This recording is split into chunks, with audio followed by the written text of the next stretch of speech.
سرکار دو عالم علیہ السلام نے فرمایا ایک آدمی نے 500 سال بغیر ریاکاری کے اللہ کی عبادت کی. 5 سال نہیں ہوتی بغیر ریاکاری کی. تہجد پڑھنے والا جب تک 6 لوگوں کو بتا نہ دے تہجد پڑھیے، اتنی دیر تو تہجد آگے بڑھتی نہیں. کم از کم 6 بندوں کو پتہ ہونا چاہیے. اور میرے جیسے حاجی نمازیوں کا تو دل کرتا ہے کہ وظیفے پہ بندہ رکھا جائے جو تعریفیں کرے صبح و شام. حاج صاحب کی کیا بات ہے، حضرت صاحب کی وظیفہ دیں گے اس کو مہینے کا، اور وہ تعریف کرے کھول کے کہ آپ کی بڑی بات. یہ مرض ہے، تعریف سننا نا یہ بیماری ہے. حضور فرماتے ہیں یہی بندہ جب اللہ کے حضور کھڑا کیا جائے گا تو رب کریم اس سے کہے گا کہ چلو اس کو میرے فضل سے جنت میں لے جاؤ. تو عرض کرے گا مالک فضل تو ٹھیک ہے پر 500 سال لگائے میں نے. 500 سال جس نے لگائے، بول پڑا یا اللہ 500 سال لگائے اور تو کہتا ہے کہ اس کو میرے فضل سے لے جاؤ. رب کریم نے فرمایا چلو کوئی نہیں، پھر انصاف کر لیتے. الٹی آنکھ کی روشنی نکال کے ترازو کے ایک پلڑے میں رکھو اور 500 سال کی بغیر ریاکاری کی عبادت دوسرے پلڑے میں رکھو. کبھی اس مریض سے پوچھنا جس کو ڈاکٹر کہہ دیتا ہے کہ تیری آنکھ کا علاج نہیں ہو سکتا. بے بس ہوتے ہیں ڈاکٹر، جواب دے جاتا ہے شعور. پوچھ کبھی اس شخص کو، کہتے ہیں بس جناب اب آپ اپنی آنکھیں موجود ہونے کے باوجود آپ دیکھ نہیں سکتے، اتنی موٹی آنکھ لگی ہوئی ہے. لیکن روشنی اللہ چاہے تو دیتا ہے، نہ چاہے تو نہیں دیتا. ایک آنکھ کی روشنی ایک پلڑے میں رکھ لو اور دوسرے میں 500 سال کی عبادت رکھ دی. اللہ اکبر. تو رب کریم نے فرمایا اب تولو. جب تولی تو وہ عبادت تھوڑی تھی اور ایک نعمت زیادہ تھی. اللہ نے فرمایا یہ تو بھئی اس کو تو 500 سال دیے تھے، یہ تو ایک نعمت کا شکر نہیں ادا کر سکا، پکڑو اس کو دوزخ میں ڈالو. ایک کر کے کیا آیا ہے، پکڑو جہنم میں ڈالو اس کو، لے چلو. ترمذی شریف کے لفظ ہے، نبی پاک نے ہمیں سمجھایا اور ایک جملے میں ساری بات ختم کر دی. حضور فرمانے لگے تو اللہ کی تھوڑے دیے ہوئے رزق پہ راضی ہو جا، وہ بھی تیری تھوڑی عبادت سے راضی ہو جائے گا. اور اگر تیرا پروگرام ہے نا لمبی چوڑی جائیدادوں کا تو پھر سجدے بھی لمبے کر، پر لمبے کر میں تو بھی. یہ کیا بات ہوئی، یہاں جتنی دولت بڑھتی جاتی ہے عبادت سکڑتی جاتی ہے، وقت ہی نہیں، ٹائم ہی نہیں. یہ بڑھا پھر. تو جب دوزخ میں جانے لگا نا تو پھر خیال آیا، تو حضور فرماتے استغفار کرنے لگا، کہنے لگا اللہ میں بھول گیا تھا، اللہ مجھے غلطی لگ گئی. استغفار کر رہا. تو جب اس نے استغفار کیا تو رب کریم تو پہلے ہی بڑا قبول کرنے والا ہے. یا اللہ میں بھول گیا. تو فرمایا چلو جو استغفار کرے اسے تو میں ویسے ہی معاف کر دیا کرتا ہوں. ایک صحابی چڑیا کے بچے اٹھا کے لے آئے. وہ چڑیا شکایت لے کے آئی اور حضور کے کندھے پہ بیٹھ کر شکایت کرنے لگی کہ حضور آپ کے صحابی نے میرے بچے اٹھا لیے. بات تو چڑیا کے بچوں کی ہو رہی تھی نا. تو رسول کریم فرمانے لگے اس کے بچے چھوڑ دو. اور پھر حضور فرمانے لگے دیکھو یہ چڑیا اپنے بچوں سے کتنا پیار کرتی ہے. جب چڑیا اتنا پیار کرتی ہے تو رب اپنے بندوں سے کتنا پیار کرتا ہو. اللہ کتنی رحمت والا ہوگا. یعنی ہر بات میں رسول کریم نا، ہر بات میں اللہ کی رحمت کا ذکر. ایک جنگ کا موقع ہے تو صحابہ کرام علیہ رضوان فرماتے ہیں کہ دوران جنگ ایک عورت کا بچہ کھو گیا اور بچہ بھی دودھ پیتا تھا. دودھ پیتا بچہ کچھ دیر ملے نا تو ماں کی چھاتیوں میں دودھ جوش مارتا ہے. دودھ پیتا بچہ کھو گیا تو عورت دیوانوں کی طرح، مجذوبوں کی طرح بچہ تلاش کرتی. میرا بچہ، کبھی ادھر جاتی ہے کبھی ادھر جاتی ہے، ڈھونڈتی ہے، تلاش کرتی، پریشان ہوتی. میرے رسول کریم کی نظر پڑ گئی، حضور کی نظر رحمت ہو گئی. تو محبوب فرمانے لگے صحابہ بتاؤ اس کا بچہ ڈھونڈو. ایک صحابی کہنے لگے حضور مجھے پتا ہے کہاں ہے، ابھی ملوا دیتا ہوں. تو حضور نے فرمایا یہ اپنے بچے سے کتنا پیار کرتی. عرض کی حضور نہ کوئی ماپ سکتا ہے، نہ کوئی تول سکتا ہے، نہ کوئی اندازہ کر سکتا ہے. حضور کی آنکھوں میں آنسو آ گئے. فرمایا اب ذرا ایک بات تو بتاؤ. یا رسول اللہ پوچھئے. فرمایا اگر اس کا بچہ اسے مل جائے تو یہ اسے آگ میں ڈالے گی. تو صحابہ عرض کرنے لگے حضور ہو ہی نہیں سکتا. یہ تو گرم ہوا نہیں لگنے دے گی. تو حضور فرمانے لگے میرا رب اس سے بہت بڑھ کر اپنے بندوں سے محبت کرنے والا اور اس سے بہت بڑھ کر اپنے بندوں پہ رحم کرنے والا ہے. وہ بھی چاہتا نہیں کہ اس کے بندے جہنم میں جائیں. امام غزالی نے بڑی خوبصورت روایت لکھی. حضرت ابو ہریرہ رضی اللہ تعالیٰ عنہ فرماتے ہیں کہ ہم لوگ بیٹھے تھے تو یکا یک ایک دیہاتی عرابی آیا, یکا یک اندر داخل ہوا. السلام علیکم کہا. بندہ بڑا سادہ تھا, یہ بھی نہیں پوچھا کہ باتیں کیا ہو رہی تھی, کوئی سوال جواب نہیں. سلام لینے کے فوراً بعد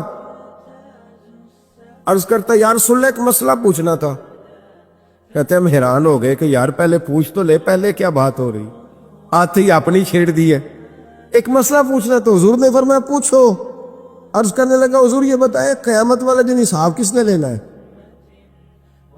تو محبوب مسکرائے, فرمایا بولے آدمی سادی سی بات ہے, حساب اللہ نے لینا ہے. کہتے وہ بات سن کے نا تو چل پڑا, جواب سن کے تو چل پڑا, رکا ہی نہیں. تو حضور نے فرمایا ٹھہر تو جا, پہلے تو آیا ہے, سلام لی ہے, بات بھی کوئی نہیں کرنے دی, دھڑام سے اندر داخل ہوا ہے اور سوال کا جواب لیا اور پھر تو نے تبصرہ ہی نہیں کیا تو نکل گیا ہے. یا رسول اللہ حکم کرے. فرمایا کیا پوچھ رہا تھا؟ حضور پوچھا ہے کہ حساب کون لے گا. تو حضور فرمانے لگے میں نے بتایا اللہ لے گا. تو بولا کیوں نہیں؟ کہنے لگا یا رسول اللہ بس اتنا ہی پتہ کرنا تھا, اگر اللہ نے حساب لینا ہے تو پھر ہم نے باچی جانا ہے انشاءاللہ. تھا پھر باچی جانا ہے. تو حضور فرمانے لگے کس طرح؟ کہنے لگا یا رسول اللہ جب وہ کریم غالب آئے گا نا, جب اس کا غلبہ آئے گا تو وہ بڑا کریم ہے, اس نے معاف ہی کرنا ہے, اس نے معاف ہی کرنا ہے, اس نے کرم ہی کرنا ہے. عدل کرے تے تھر تھر کمبل, عدل کرے تے پھر تھر تھر کمبل, اچیاں شانہ والے تے فضل کریں تے بخشے جاون, میرے جائے منہ کالے. فرمایا اس نے معاف ہی کرنا ہے. حضرت ابو ہریرہ کہتے ہیں کہ حضور نے فرمایا ٹھیک ہے تو جا. وہ چلا گیا تو حضور رونے لگے. فرماتے ہم نے عرض کی حضور کیا ہوا؟ تو محبوب فرمانے لگے بندہ بڑا سادہ تھا پر بات بڑی کھری کر گیا ہے, بڑی کھری بات کر گیا ہے. کریم جب غالب ہوتا ہے تو معاف ہی فرماتا ہے. تو بھائی سادے لوگوں کو بھی پتا تھا کہ اللہ کی رحمت کی بات ہمارے گھروں میں, ہماری گفتگو میں, ہمارا ایک دوسرے سے ملنا, ناراض نہ ہونا, مایوسی کی باتیں کرتے ہیں, مایوسی. میں انتظار میں ہوں, میں انتظار میں ہوں کہ کوئی بندہ مجھے ملے اور آ کے کہے میں بڑا راضی ہوں, بتائے اللہ کا شکر کیسے کر دیں. میں انتظار میں ہوں, اتنے سالوں میں مجھے بندہ کوئی نہیں ملا, جو ملا اس نے یہی کہا پریشان بڑا ہوں دعا کر دیں. بڑی اذیت ہے, سب سے زیادہ میں ہی تنگ ہوں. کچھ کرے, کوئی وظیفہ بتائے, کوئی تعویذ دے, کوئی ملے نا یار, کوئی ملے, کوئی کہے کہ الحمدللہ تعالی. اور میں نے تعلیم کے لیے صرف اور اظہار نعمت کے لیے, تشکر کے لیے کئی دفعہ آپ کے سامنے یہ کہا ہے کہ الحمدللہ جس طرح کے استاد مجھے ملے شاید کسی کو نہ ملے, اور میں نے اظہار تشکر کے طور پر کہا ہے پھر کس طرح کے شاگرد مجھے ملے ہیں اتنے اچھے فرما بردار شاید کسی کو نہ ملے, اور جس طرح کے سادے اور درویش ماں باپ اللہ نے مجھے عطا فرمائے. اب تو بڑا تیز لوگوں کا زمانہ ہے نا, شاید کہیں میسر آئے. اور میں کہا کرتا ہوں اتنے فرما بردار مرید بھی نہیں ملتے. لوگ تو کہتے ہیں فرما بردار نہیں ملتے, ہمیں الحمدللہ فرما بردار, تابع دار ہر لحاظ سے اچھے ملے. اس کی وجہ یہ ہے کہ جیسے مرشد اللہ نے ہمیں عطا فرمایا ایسا کسی کو اللہ نے عطا, تو شکر کریں اللہ کی نعمتوں, شکر کریں. بس جہاں بیٹھیں گے جملے ٹوٹیں گے, جہاں بیٹھیں گے پریشانی. مجھے کچھ بندے ایسے ملتے ہیں دنیا میں جو صرف وہ اکیلے ہی ٹھیک ہے, یعنی ابا جی نے بھی ظلم ہی کیا ساری زندگی, اماں نے بھی ظلم ہی کیا, استاد بھی سارے غلط مل گئے, اور ہر بندہ ہی انہیں, اور پھر بعد میں اولاد ملی تو نافرمان ہی مل گئی. تو میں کہتا ہوں یار یہ ہو نہیں سکتا ویسے. بہرحال چلو اگر تو کہتا ہے تو بات سمجھ میں آتی ہے کہ ہو سکتا ہے کوئی سانحہ ایسا ہو گیا ہو. اللہ کی رحمت کی بات کرے. میرے نبی کریم علیہ السلام نے فرمایا بندہ سادہ تھا پر بات پتے کی کر گیا. یہاں تک لکھا امام صفوری نے کہ قیامت کے دن اللہ ایک بندے کے لیے دوزخ کا حکم دے گا. بندہ جہنم کی طرف جا رہا ہے, فرشتے زنجیریں ڈال کے کھینچ کر لے جا رہے ہیں. بندہ جا رہا ہے دوزخ کی طرف, فرشتے کھینچتے ہیں تو پھر مڑ کے پیچھے دیکھتا ہے. توجہ ہے میری بات پر؟ ادھر دیکھنا ذرا. وہ کئی دفعہ کسی کو کھینچتے ہیں نا تو مڑ مڑ کے پیچھے دیکھتا ہے. چلو آپ کو سمجھاتا ہوں, سمجھ آ جائے گی. وہ جب سکول جانے کو دل نہیں نہ کرتا تھا جی, انتے سی لیکچر دینے نا اپنے بچیاں نو, اور بڑا 1.5 گھنٹے کا, بچے ناراض نہ ہو جائے. جب وہ کبھی جس نلائق کا سکول جانے کو دل ہے اور اس کو کھینچتے تھے تو وہ پلٹ پلٹ کے پیچھے جاتا نہیں. اسی طرح مدرسے میں بھی جب آتے ہیں تو کئی بچے ایسے ہوتے ہیں جو آتے نہیں تو کھینچ کھینچ کے نہیں لے جاتے کئی دفعہ. تو جب کھینچ کے فرشتے جہنم کی طرف لے جا رہے ہیں, کھینچتے ہیں تو پلٹ کے پھر پیچھے دیکھتا ہے, پھر فرشتے کھینچتے ہیں پھر پیچھے دیکھتا ہے, پھر فرشتے. ذرا نظارہ دیکھنا, دوزخ کو لے جا رہے ہیں, پلٹ پلٹ کے اللہ کی طرف دیکھتا ہے. دوزخ کا دروازہ آ گیا, پھر پیچھے دیکھ رہا ہے. رب کریم نے فرمایا اسے واپس بلاؤ, رحمت دا دریا الہی, بلاؤ اسے واپس. واپس آیا. اللہ نے فرمایا بتا تو پلٹ پلٹ کے کیا دیکھتا تھا؟ ویسے اللہ کو نہیں پتا کیا دیکھ رہا ہے, کیا دیکھ رہا تھا. تو رو پڑا, عرض کرنے لگا مالک میرا یقین تھا کہ تو بڑا ہی کریم ہے, اللہ میرا ایمان تھا تو بڑا رحیم ہے, اللہ میرا ذہن تھا تو معاف کرنے والا ہے. جب فرشتے کھینچتے تھے نا تو شیطان مجھے کہتا تھا اب تو جہنم میں جائے گا, پر میرا یقین کہتا تھا نہیں رب نے معاف کر دینا ہے, اللہ نے معافی دے دینی ہے, بخشا جاؤں گا. پھر شیطان کہتا تھا جب فرشتے کھینچتے تھے, میں کہتا تھا نہیں معافی مل جائے گی. یا اللہ دوزخ کا دروازہ آ گیا پر میری امید نہیں ٹوٹی. اللہ دروازہ جہنم کا آ گیا پر میری امید نہیں ٹوٹی. اور جب میں نے آخری دفعہ پلٹ کے دیکھا تیری آواز آئی کہ واپس لاؤ, تو میرے اندر سے آواز آئی کہ لے بھئی تیرا یقین جیت گیا ہے, تیرا ایمان جیت گیا ہے, تیرے اندر کی روحانیت کامیاب ہو گئی. بندے اور رب کی باتیں ہو رہی ہیں تو فرشتے چپ کر کے کھڑے ہیں. تو رب نے فرمایا تم خاموش کھڑے ہو. عرض کی یا اللہ اب اس کا کرنا کیا ہے؟ فرمایا کرنا کیا ہے, جو میری رحمت کی اتنی زیادہ امید رکھے اسے جہنم میں ڈال دوں؟ یہ کیسے ہو سکتا ہے؟ اس کو پکڑو اور میرے فضل کے ساتھ اسے جنت عطا کر دو. تو پہلی بات یہ کہ اللہ کی رحمت کی امید رکھیں. صبح سے شام تک کہے الحمدللہ. کیا کہے؟ ایک ہوتا ہے تکبر کے طور پر بڑھ کے مارنے کے لیے ذکر کرنا, وہ منع ہے. ڈینگے نہیں مارنے بلکہ اللہ کی رحمت کا ذکر کریں تشکر کے لب و لہجے, تشکر کے لب و لہجے. ہمارے نا لفظوں سے شکوے چھلکتے ہیں, ہمارے جملوں سے چھلکتا ہے کہ ہم پریشان ہیں, ہماری باتوں سے محسوس ہوتا ہے کہ ہم کسی وجہ سے بڑی تکلیف میں ہیں. اس کو نکال دیں. جب بندہ اللہ کی رحمت کی امید کرے گا تو اللہ بھی پھر رحمت, فضل اور کرم کے بادل ہی برسائے گا. دوسری بات ہمارے بزرگوں نے لکھی ہے, اگر اللہ کے قرب کا رستہ طے کرنا ہے تو وہ اس طرح ملے گا کہ اللہ کے ہر فیصلے پہ راضی ہو جاؤ. جہاں اللہ نے مجھے بٹھایا میں راضی ہو جاؤں, جہاں اللہ تبارک و تعالیٰ نے میرے بھائی کو بٹھایا ہے وہاں میرا بھائی راضی ہو. جہاں جہاں اللہ نے ہمیں بٹھایا ہے ہم اس جگہ پہ راضی. معاملہ پتہ کیا ہے, ہم اپنی مرضی کا فیصلہ چاہتے ہیں اور مرضی تو اللہ کی چلے گی, مرضی اللہ کی چلے گی. میرے رسول کریم علیہ السلام نے صحابہ سے پوچھا تم کون ہو؟ حضور مومن. فرمایا ایمان کی دلیل دو. بھی یہ بات مجھ سے کو پوچھے تو شاید میں جھگڑا کروں کہ ایمان کی دلیل. حضور نے فرمایا کون ہو؟ یا رسول اللہ مومن. فرمایا دلیل دو. حضور دلیل ہے ہمارے پاس. دو. یا رسول اللہ اللہ نعمت دیتا ہے تو ہم شکر ادا کرتے, مصیبت ڈالے تو صبر کرتے, اور جو فیصلہ اللہ ہمارے حق میں کر دے ہم اس پر راضی رہتے ہیں. میرے محبوب کا چہرہ خوشی سے کھل اٹھا. فرمایا تمہیں مبارک ہو, تم تو واقعی بڑے پکے مومن ہو. تم مومن ہو, اگر اللہ کے فیصلوں پہ راضی رہتے ہو تو پھر تم. حضور فرماتے ہیں کچھ لوگوں کو اللہ قیامت میں بغیر حساب کتاب جنت میں داخل کرے گا. فرشتے پوچھیں گے پل صراط سے ہوا ہے؟ وہ کہیں گے دیکھی نہیں.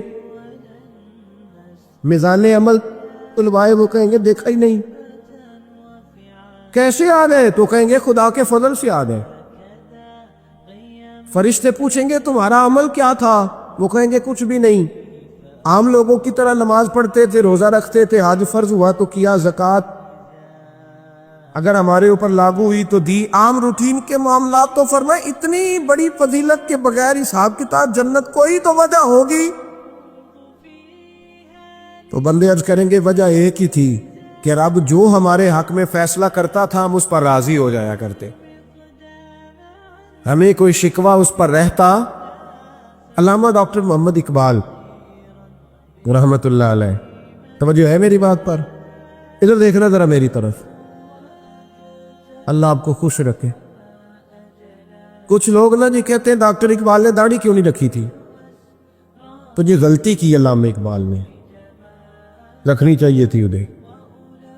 ناراض ہو گئے آپ لوگ؟ جو جس کی غلطی ہے وہ اس کی یہ غلطی ہو گئی ان سے، انہوں نے نہیں ٹھیک کیا۔ اب اقبال کے داڑھی نہ رکھنے سے کیا سنت کی مخالفت پر اسے ڈگری دی جائے گی؟ وہ میں ہی کیوں نہ ہوں، جو کام خلاف سنت ہے وہ بہرحال ہے۔ لیکن میرا سوال یہ ہے کہ اقبال نے صرف داڑھی نہیں رکھی، باقی سارے کام اچھے کیے، تو آپ باقی کے تو سارے اچھے کر لینا۔ اقبال نے جو کام کیا، جو دین کا درد دیا، جو پیغام دیا، جو جد و جہد کی، اس کو تو سمجھ لو نا۔ مطلب صرف داڑھی پہ آ کے دلیل پکڑتے ہو۔ علامہ اقبال نے مکان بھی نہیں بنایا اپنا، کتنا بڑا آدمی ہے، کوئی جائیداد ہے اس کی؟ تسی بھی چھڈو مکان سارے۔ اقبال وہ دیکھیں نا، بابے بلے شاہ کی لوگ مثال دے دیں کہ بابا صاحب مجذوب آدمی تھے، تو بابا صاحب کے حصے میں تو کئی مربع زمین آتی تھی، وہ بھی انہوں نے نہیں لی۔ ہمارا ملانگ روٹی کا اس کو پتہ ہے، نوٹوں کا بھی پتہ ہے کہ 5000 والا کون سا ہے، 100 والا کون سا ہے، باقی ٹائم وہ بابا بلے شاہ بن جاتا ہے۔ یہ کون سا سٹائل ہے کہ مرضی کی چیز آئی تو قابو کر لی؟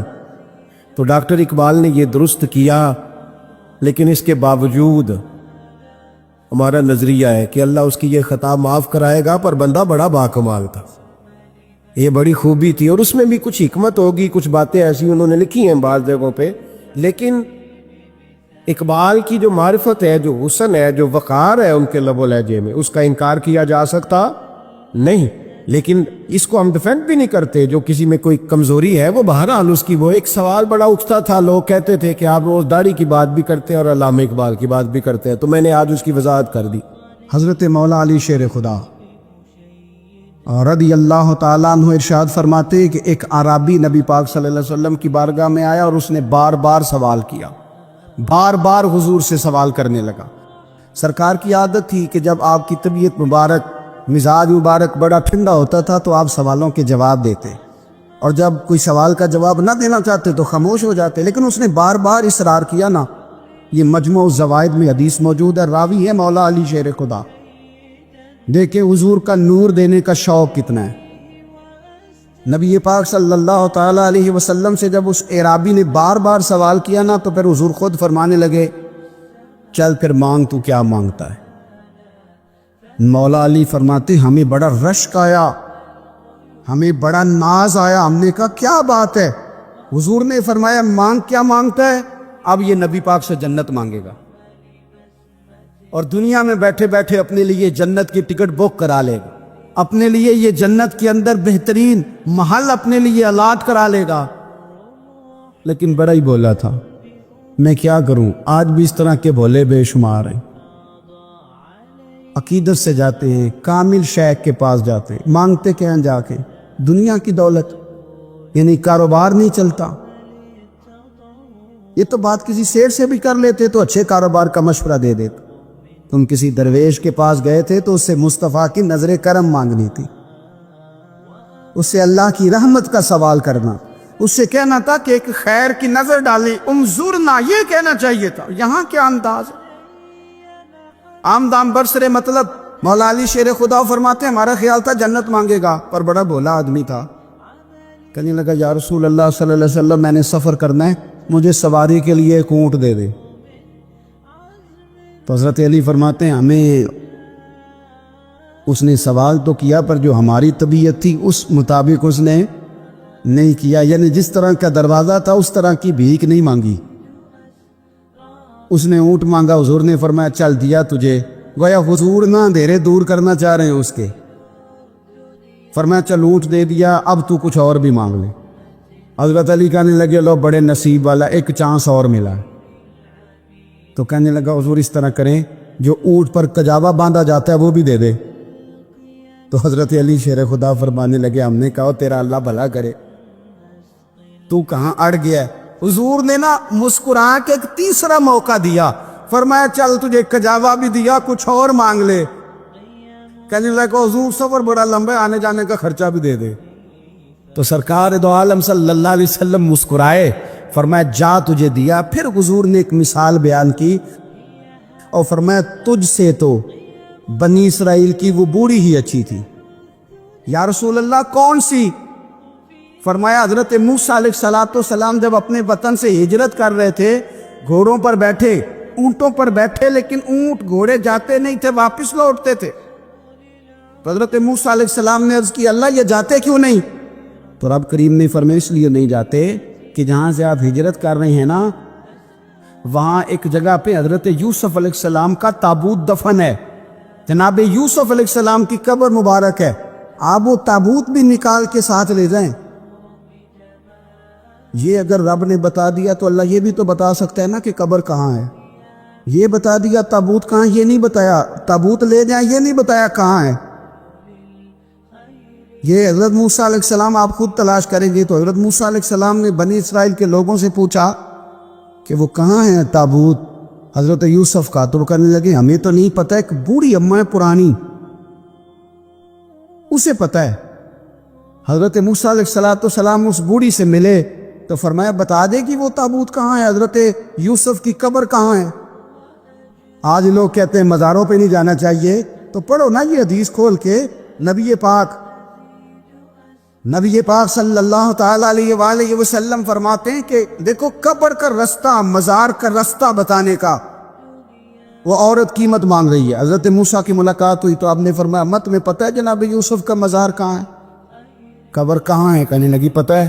تو آپ نے فرمایا بتا دے۔ کہنے لگی مفت کیسے بتا دوں؟ ابھی تو لوگوں کو مزاروں میں جانے کی دلیل نہیں مل رہی، اور یہاں وہ بوڑھی کہتی ہے اور بیان کر رہے ہیں میرے نبی پاک صلی اللہ علیہ وسلم، اور بوڑھی کہنے لگی مفت نہیں بتاؤں گی۔ تو حضرت موسیٰ فرمانے لگے قیمت لے لے۔ کہنے لگی بالکل آپ قیمت دیں گے تو بتاؤں گی۔ اور میں قیمت کیا ہے؟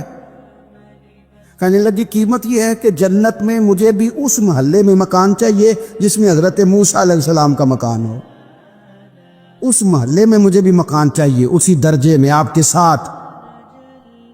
تو حضرت موسیٰ فرمانے لگے اماں چل تو جنت کا مکان مانگ، تو نے تو بہت بڑی سوسائٹی میں پلاٹ مانگ لیا ہے، وہ تو بڑا اونچا معاملہ ہے، وہاں تو انبیاء رسل ہوں گے، تو دور پہنچ گئی ہے، جنت مل جائے گی پر موسیٰ کا ساتھ۔ تو کہنے لگے جاؤ پھر میں میری ایڈریس بتاتی، پتہ تو میرے پاس ہی ہے نا، اور کسی کو ہے پتہ؟ تو حضور فرمانے لگے تجھ سے تو وہ بوڑھی اچھی تھی۔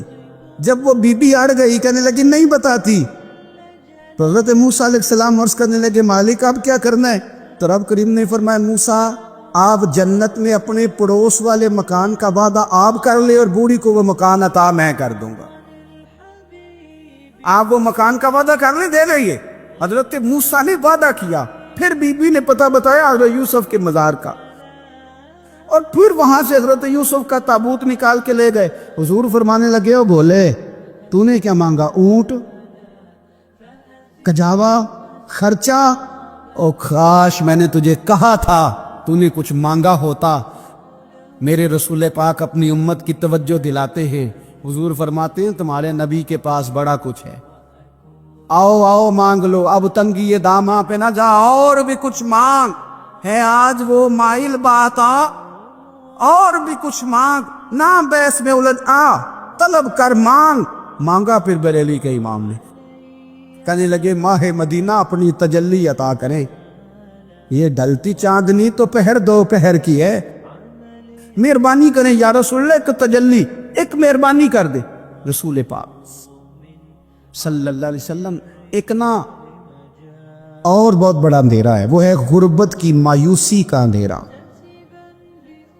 میرا دل کرتا ہے کہ میں اپیل کروں حکومت وقت سے کہ بڑا کچھ مناتے ہو، میرے نبی کا میلاد عالمی طور پر مناؤ، اور انہیں بتاؤ کہ رسول پاک صلی اللہ علیہ وسلم نے یہ نہیں فرمایا کہ ہم ہر غریب کو امیر کریں گے، بلکہ میرے نبی نے یہ کہا ہے کہ ہم غریب کو عزت اتنی دے دیں گے، غریب کو عزت اتنی دے دیں گے کہ امیروں کا بھی غریب ہونے کو دل کرے گا۔ یہ اندھیرا حضور نے دور فرمایا ہے، یہ اندھیرا دور کیا ہے۔ تو یہ جو غربت ہے نا، اس کا بھی ایک اندھیرا ہے۔ اور یہ غریب مایوس پیچھے ایک ہوتے ہیں بے تکلف دوست۔ بے تکلف دوستوں کے ساتھ بندہ نا کبھی کبھی شغل بھی کرتا ہے، اور بعض بوڑھوں کے ساتھ بھی بندہ کبھی کبھی شغل کرتا ہے، پیار کرتا ہے ان سے۔ یہ پتہ کیا ہوتا ہے، آپ جب کسی آدمی سے خوش طبعی کرتے ہیں تو آپ اس کو عزت دیتے ہیں، اور اگر بڑا آدمی کسی سے خوش طبعی کرے، یعنی ایک یہ ہے کہ بزرگوں کے ساتھ خوش طبعی ہماری، اور ایک بہت معزز آدمی، یعنی بہت بڑے عہدے پہ فائز، اور وہ کبھی آیا دورے پہ اپنے ملک میں، وزیر اعظم، chief of army staff, chief justice, وہ بہت بڑا، اور اس کا ایک چھابڑی فروش دوست کھڑا ہے گلی میں، کپڑے اس کے مٹی سے بھرے ہوئے ہیں۔ اب وہ آیا، گلی سے گزرا، اور اس نے اپنے اس دوست کو جس نے امرود کی، سیب کی ریڑھی لگائی ہے، اس نے جا کے اس کو جناب زور سے بغل گیر ہوا، جھپڑ ڈالا۔ اب مجھے بتائیں کہ آرمی چیف نے تو گاؤں آنا ہی تھا، وزیر اعظم نے تو آنا ہی تھا، صدر نے تو آنا ہی تھا، لیکن جس کو اس نے سینے لگایا وہ بندہ بھلا کہاں پہنچ گیا ہے؟ اکٹھے کھیلتے رہے۔ اب میں جو حدیث مسند امام احمد بن حنبل سے پڑھنے لگا ہوں، اس حدیث کو اب آپ سنیں۔ اب آپ دیکھیں کہ ذائقہ کتنا تگڑا آتا ہے۔ مسند امام احمد بن حنبل میں حضرت انس بن مالک کہتے ہیں، ایک ظاہر نام کے صحابی تھے، غریب آدمی تھا، تھوڑی سی ترکاریاں، تھوڑے سے پھل، تھوڑی سی سبزی گاؤں سے سر پہ رکھ کے لاتا۔ چھابڑی فروش کہتے ہیں آپ، ریڑھی والا۔ وہ غریب آدمی گاؤں سے سبزیاں لاتا اور لا کے نا مدینے والے محبوب کو تازی سوغاتیں گاؤں کی دیتا، اور حضور اسے شہر کی چیزیں دیتے۔ اور حضور پتہ کیا فرماتے؟ یعنی یہ غریب آدمی کو عزت دینے کا رنگ ہے۔ نبی پاک فرماتے، یہ میرا دیہاتی ہے، میں اس کا شہری ہوں۔ حضور صحابہ کے بیچ بیٹھ کے کہتے، یہ سجن ہے میرا، یہ میرا پنڈو ہے، میں اس کا شہری ہوں۔ حضور اس سے باتیں کرتے، صحابہ کہتے ہیں وہ بھی اس طرح کے سوال جواب کرتا کہ حضور ہنس پڑتے۔ ہم نہ کبھی حضور پریشان ہوتے تو انتظار کرتے کہ آج وہ دیہاتی آ جائے نا، ظاہر نام تھا اس کا۔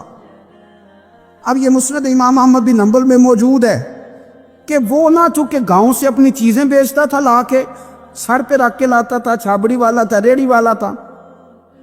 نبی پاک صلی اللہ تعالیٰ علیہ وسلم نا ایک دن مدینے کے بازار سے گزر رہے تھے، تو وہ دکان پہ کھڑا ہے، اپنی چیزیں بیچ رہا ہے، شہر کی خرید رہا ہے۔ یہ کام آج پیر صاحب نہیں کرتے، مولوی صاحب نہیں کرتے، یہ کام ایس ایچ او بھی کوئی ہو جائے تو وہ بھی نہیں کرتا، اس لیے کہ پھول لگے ہوئے۔ سنو میرے یارو، یہ رنگ ہے غریبی کے اندھیروں سے نکالنے والا، یہ رنگ ہے فقیر کو، غلام کو عزت دینے والا۔ وہ اپنے دھیان خریداری کر رہا ہے۔ صحابہ کہتے ہیں نبی پاک نے اسے دیکھ لیا بازار میں سے، تو حضور نہ ہلکے ہلکے قدم اٹھانے لگے۔ یار بھی یار کے لیے اٹھاتا، چھپتا چھپاتا پہنچتا ہے۔ کوئی یار میں نہیں بات کر رہا چیف آف آرمی سٹاف کی، میں نہیں بات کر رہا وزیر اعظم اور صدر کی، میں ملک کے صدر کی بات نہیں کر رہا، میں رسولوں کے امام کی بات کر رہا ہوں، میں رب کے نائب مطلق کی بات کر رہا ہوں۔ وہ فرشتے جن کا جلوہ دیکھنے کے لیے ترسیں اور اللہ کی بارگاہ میں عرض کریں کہ تیرا محبوب آ رہا ہے معراج پہ، تو 2 منٹ ملیں گے زیارت کے لیے؟ نبی صفے باندھ کے مسجد اقصی میں انتظار کریں۔ اور غریبوں، تمہیں جو روشنی مدینے والے رسول نے دی، تمہیں کوئی لیڈر نہیں دے سکتا۔ چپ کے حضور گئے، وہ ترکاریاں بیچ رہا ہے، چھابڑی والا، ریڑھی والا ہے، ریڑھی والا، ریلی والا، اور میرے بھائی کمال کر دیتے ہیں، وہاں پہنچا دیتے، اٹی والی یہ تیری خیر ہو گئی۔ او بھائی کیا انداز ہے! میرے رسول پاک نے نا پیچھے سے جا کے نا تو اس کی آنکھوں پہ ہاتھ رکھ دیا۔ یہ کام یار کرتے ہیں یاروں کے ساتھ، یہ سجن کرتے۔ اور میں یہ سمجھا ہوں کہ حضور نا تنہائی میں بڑا پیار کرتے تھے، جب وہ گھر میں حاضر ہوتا تھا، مسجد میں حاضر ہوتا تھا تو پیار کرتے تھے۔ آج سونے نے سوچا کہ میں اس یاری کا بازار میں اعلان کروں. آج لوگوں کو پتہ چلے کہ میری غریب سے دوستیاں تو یہ چھپی ہوئی نہیں، آج چوک میں بازار میں اعلان ہونا چاہیے کہ میرا یہ غریب چھابڑی والا سجن ہے. حضور نے آنکھوں پہ ہاتھ رکھا اور ہاتھ رکھ کے فرمایا پہچان بھلا میں کون ہوں. نہیں اپنی بولی چ گل کرنے. حضور فرمایا بوجھ ہاں بھلا میں کون ہاں. او بوجھ ہاں بھلا میں کون ہاں. حضور صلی اللہ علیہ وسلم نے فرمایا بتا، قربان جائیں. حضرت امس کہتے یوں لگتا ہے کہ فرشتے جمع ہو گئے اس وادی میں. اس نے نا اپنی کمر پیچھے کی اور حضور کے علم نشرہ کے سینے سے رگڑنے لگا. کہنے لگا سوڑیا تو جس گلی سے گزرے تو خوشبو نہیں مجھے تیرا ایڈریس بتاتی. حضور خوشبو بتا رہی ہے میرے رسول ہیں. نبی پاک صلی اللہ تعالی علیہ وسلم نے نا ایک اور خوش طبی کی، یار یار سے شغل کر ایک اور خوش طبی کی. نبی پاک رنگ کالا، غربت کا یہ عالم کے اپنے سر پہ رکھ کے سودے بیچتا ہے. قربان جاؤں نبی پاک صلی اللہ علیہ وسلم خوش طبی نہیں کرتے خوش طبی لوگ ایک دوسرے سے. تو نبی پاک صلی اللہ علیہ وسلم نے بازو پکڑ کے کہا او بھائی میں نے یہ بندہ بیچنا ہے، کوئی خریدے گا؟ نرخ بازار محبت کا انوکھا ہو گیا، خود خریداروں میں شامل آ کے مولا ہو گیا، کوئی خریدے گا؟ حضرت امس کہتے ہیں ان باتوں پہ لوگ ہنس رہے تھے، مسکرا رہے تھے، لیکن پھر اس نے اس خریدنے کے جواب میں جو جملہ کہا تو سارے رو پڑے. نبی پاک نے جب کہا کوئی خریدے گا تو اس نے چہرہ پیچھے کیا، صرف چہرہ، رو کے کہنے لگا سونیا مجھے تو اپنا نام بھی نہیں لکھنا آتا. یہ تو بندہ نواز ہے تو کرم فرماتا ہے، مجھے تو نیڑے کوئی نہیں بٹھاتا. میرا نہ روپ ہے، نہ رنگ ہے، نہ شکل ہے، نہ کوئی اور میرے پاس خوبی، مجھے کون خریدے گا؟ لوگ تو ملازم بھی رکھتے ہیں تو پڑھے لکھے اور سیانے رکھتے، مجھے کون خریدے گا؟ اب اس بات پہ جب لوگ روئے تو میرے نبی پاک نے یوں پکڑا، وہ کہندے نہیں میں تیرا سجن ہوں، تینوں کوئی پرواہ نہیں. نبی پاک نے یوں کندھا پکڑا اور اس کا رخ ٹیرا اور پھر سینے سے لگا، فرمایا چپ کر، یہ تو نہیں کیا کہا کہ مجھے کون خریدے گا؟ فرمایا تو رب رسول سے پیار کرتا ہے، بندوں کی نظر میں تیری قدر ہو نہ ہو، میرے رب کی نظر میں تیری بڑی قیمت ہے، بڑی قدر و قیمت ہے، بڑی قدر. جب تک بکے نہ تھے کوئی پوچھنا نہ تھا، تو نے تو خرید کر ہمیں انمول ہی کر دیا.